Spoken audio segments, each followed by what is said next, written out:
கடிச்சிக்கிட்டே இருக்கும். அப்போ உங்கள் தியானம் இல்லையில்ல, அதில் கொசு மேலே தானே இருக்கும்.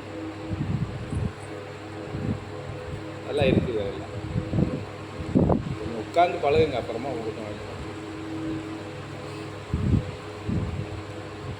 பெருவாரியாக எல்லோரும் கையை இப்படி வைங்க, இல்லைன்னா இப்படி வைங்க. இப்படி வைக்கணும், இல்லை அப்படின்னா இப்படி வைக்கணும். கையை இப்படி விரிச்சிடக்கூடாது, திருப்பிடக்கூடாது. யாரோ இந்த மக்கள் போயிட்டார வாத்தியார் சொல்லணும்.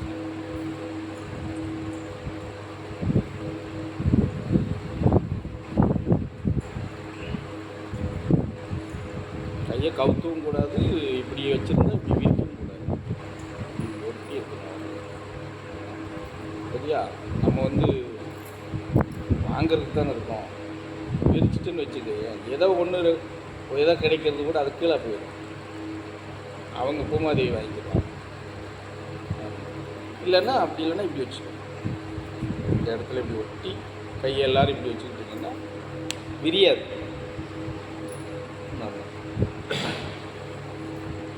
இப்படி வச்சுக்கலாம். இல்லைன்னா இந்த கை விரியும் சந்தேகம் இருந்தால் அந்த கையை இப்படி வச்சுக்கலாம். இந்த பெருவில் ரெண்டு இப்படி வச்சுட்டிங்கன்னா கை விரியாது. அப்படி கூட வச்சுக்கலாம்.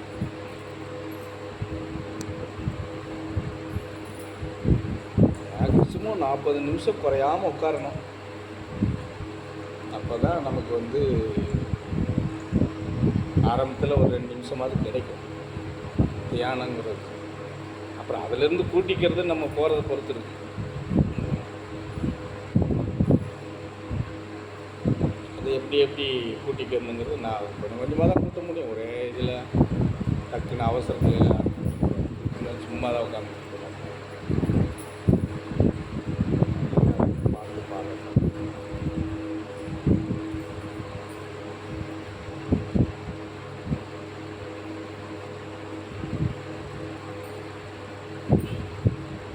மேக்ஸிமம் வந்து நீங்கள் பொம்பளைங்க பூரா என்ன பண்ணணுன்னா அந்த சேலையை இப்படி போட்டுக்கணும்.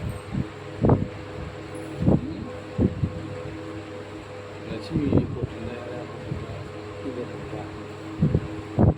எல்லாருமே எடுத்து இந்த சேலை எடுத்து போட்டு இப்படி போட்டு இந்த காதுக்கு பின்னாடி இப்படி போட்டு கொண்டு வரணும். இப்படி முடியக்கூடாது.